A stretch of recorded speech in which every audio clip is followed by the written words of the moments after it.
समस्त को आज विज्ञान कलांश को स्वागत एवं अभिनंदन। आम पूर्व कलांश ध्वनिर संचरण माध्यम आवश्यक से विषय पढ़ी। आज कलांश आम ध्वनिर तरंगर किसी अंश विषय जमीक आयाम आवृत्ति आवर्त काल विषय पढ़ा। प्रथम देखा ये जो आयाम आवृत्ति और आवर्त काल विषय जाना पूर्व मुझे तुम कंपन विषय किसी मन पकड़ा चाहूँगी। कंपन भाइब्रेशन आम जानी वस्तु कंपित हिले ही ध्वनिर तरंग सृष्टि हुए बा ध्वनि सृष्टि हुए। ये जो कंपनटा कौन ना जिते वस्तु स्थिर थाए ताकू जिते आघात करा जाए तार कौन ना किछि ऊपर तल गति ये जो कणिका मानकर किछि ऊपर तल गति एही भली भाबरे हेइथे किंबा एही भली भाबरे वस्तु अछि आघात करबा द्वारा समानकर आग पछ गति के आगो कौन कहा जाए कंपन बोली कहा जाए। वस्तुर एई कंपन को बा ऊपर तल बा आग पछ किछि समय व्यवधान रे गति को कौन कहा जाए दोलन गति बोली कहा जाए। ये गति को हमें दोलन गति बा ओसिलेशन मोशन बोली कहा जाए। एई दोलन गति रो ही हमें आयाम विषय जानिबा। तो दोलन गति जानि पारलो एबे देखिबा कोन ना आयाम। आयाम आपको इंग्रजी रे एम्प्लीट्यूड बोली कहा जाए।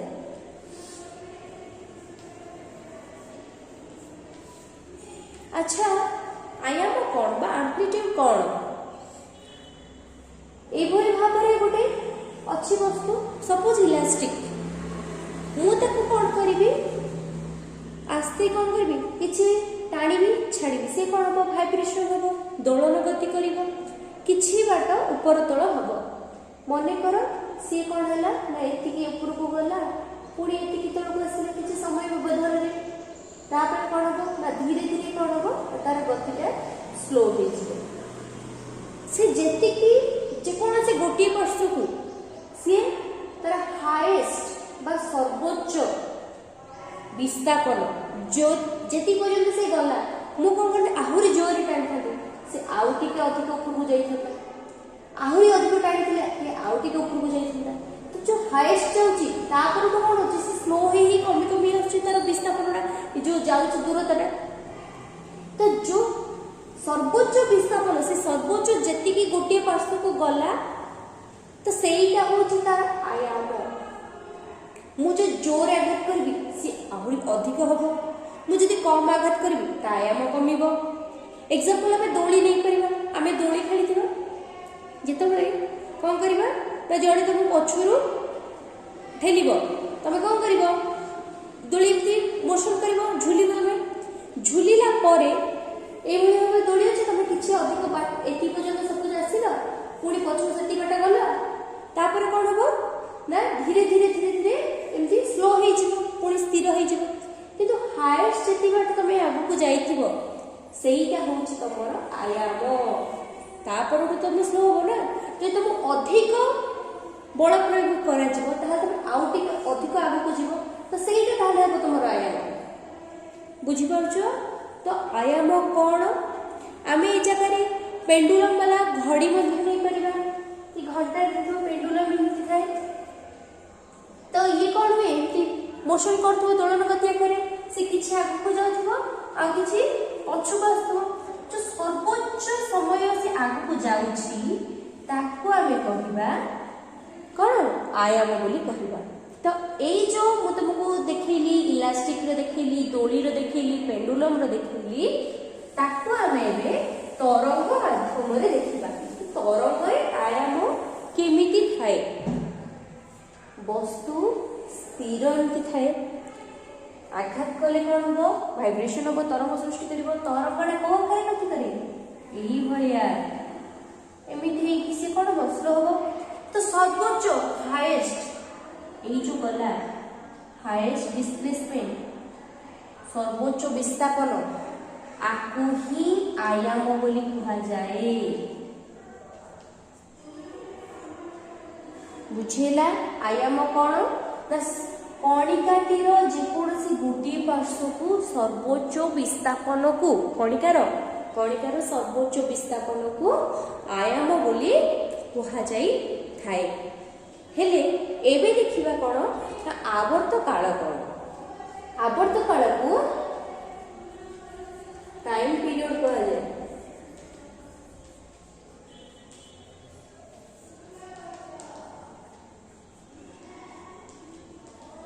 देखा जाउची टाइम पीरियड हाँ आवर्त काल को कौन कहा जाए ना टाइम पीरियड कहा जाए। ए जो कणिकाटी कोन हैला ना एपट को गला पुणी आ गोटे पार्श्व को गला आसिला गोटे संपूर्ण एठू आरंभ होला गला गोटे पार्श्व को गला अन्य पार्श्व को पुणी फेरिला पुणी सही पार्श्व को फेरिबा को कौन कहा जाए आवर्त काल बोली कहा जाए। गोटे संपूर्ण दोलन टी हेबा पई जेतिकी समय आवश्यक ताकू आवर्त काल बोली कहा जाए। कौन कहली ना गोटे पूर्ण दोलन होबा पई जेतिकी समय आवश्यक। एठी हम पेंडुलम घड़ी रो उदाहरण नहीं परिबा।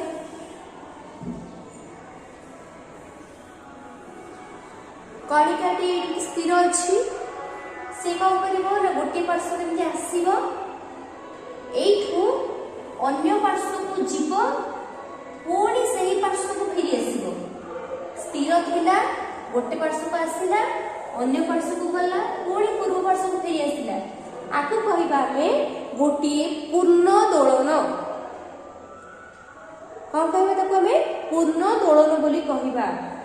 स्थिर थिबो गोटे पार्श्व को आसीबो अन्य पार्श्व को जीव पुणी पुनः पूर्व पार्श्व को फेरी आसीबो ताको हमें कंप्लीट गोटे ऑसिलेशन मोशन बोली हमें ताको कहिबा। तो एटा हबा पाई जेतिकी समय आवश्यक गोटे कंप्लीट पूर्ण दोलन हबा पाई जेतिकी समय आवश्यक ताको आवर्त काल बोली कहा जाए। टाइम पीरियड जेतिकी ताको टाइम आवश्यक मे बी स्पीड हे पारे मे बी स्लो हे पारे तो जेतिकी टाइम से टेकिंग करिवो जेतिकी समय से नबो ताको कौन कहा जिवो आवर्त काल बोली कहा जिवो। एबे हेले किए अधिक बेगर गति कर तारा माने आवर्त काल कमिबो जे कम बेगर गति कर ताको कोन हो आवर्त काल कमिबो। गोटे सेकेंड रे जेतोटी पूर्ण दोलन हेई पारिबो गोटे सेकेंड रे मे बी 4टा हे पारे मे बी 5टा हे पारे मे बी 10टा हे पारे गोटे सेकेंड रे जेतेटा पूर्ण दोलन एमिति संपूर्ण माने कंप्लीट मोशन हे पड़तो गोटे आसबो जीव पुणी आसीबो जीव पुणी आसीबो ए बेले जेतेटा हेई पारिबो कंप्लीट मोशन गोटे सेकेंड रे जेतेटा हेई पारिबो ताको कोन कहा जाए आवृत्ति। कौन कहा जाए आवृत्ति इंग्लिश रे फ्रीक्वेंसी बोली कहा जाए। फ्रीक्वेंसी सिंबल स्मॉल एफ एई आकार लिखा जाए ए सिंबल रे। तो गोटे सेकेंड रे कणिकाटी जेतोटी पूर्ण दोलन करि थाए ताको कौन कहा जाए आवृत्ति बोली कहा जाए थाए। ए आवृत्ति रो एकक होची कोन हर्ट्ज कोन हर्ट्ज सिंबल रे एमिति लिखा जाए capital H small z hertz बोली लिखा जाई थाए। ए जो आवृत्ति रहिला ताको मु तरंग रे भी देखै दउची वस्तु स्थिर थिला गला गोटे पार्श्व को पुणी मध्यवस्था को आसिला पुणी पूर्व अवस्था गला पुणी पूर्व एति बाट आको हमें कहबा आवृत्ति।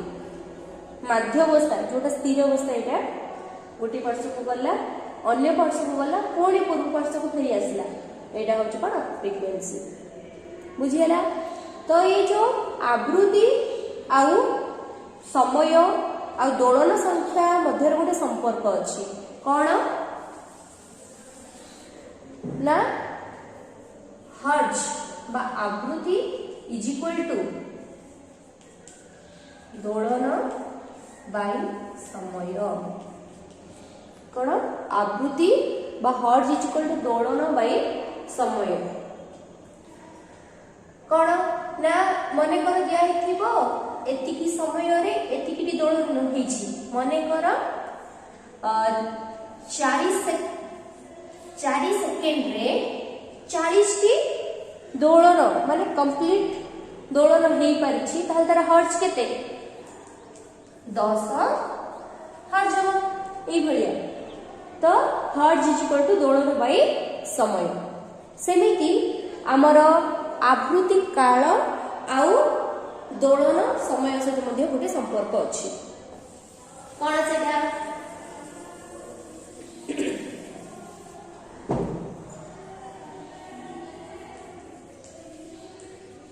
आवृत्ति काल इज इक्वल टू समय बाय दोलन समय बाय दोलन कौन ना 4 सेकेंड रे 40 टी दोलन हेछि तो एटा केते हो 0.1 कौन सेकेंड आवृत्ति काल 4 सेकेंड रे 40 टी दोलन होछि आवृत्ति काल कौन गोटे सेकेंड रे केतोटी पूर्ण दोलन हेतिबो तो 0.1 सेकेंड होछि कौन आवृत्ति काल गोटे पूर्ण दोलन एठी कौन हेछि ना हवा पे एतिक समय लागुछि 0.1 सेकेंड लागुछि तो देखो तमे देखिथिला कोन ना हर्ट्ज इज इक्वल टू दोलन बाय समय थिला तो एठी आवृत्ति काल इज इक्वल टू समय बाय दोलन एटा को हमें स्मॉल टी समय रेखक सहित समान आवृत्ति काल आवृत्तिटा होछि हर्ट्ज ए दिटा बा एटा होछि f स्मॉल f तो ए दिटा को जदि हमें देखिबा एमान मध्य गोटे रिलेशन अछि देखो ये यार कोन रिवर्स देखे छी अल्टरनेट हे की तो t is equal to sorry एटा capital T is equal to 1 by f एटा होछि कोन आवृत्ति काल आ आवृत्ति मध्य रे संपर्क t equal to 1 by f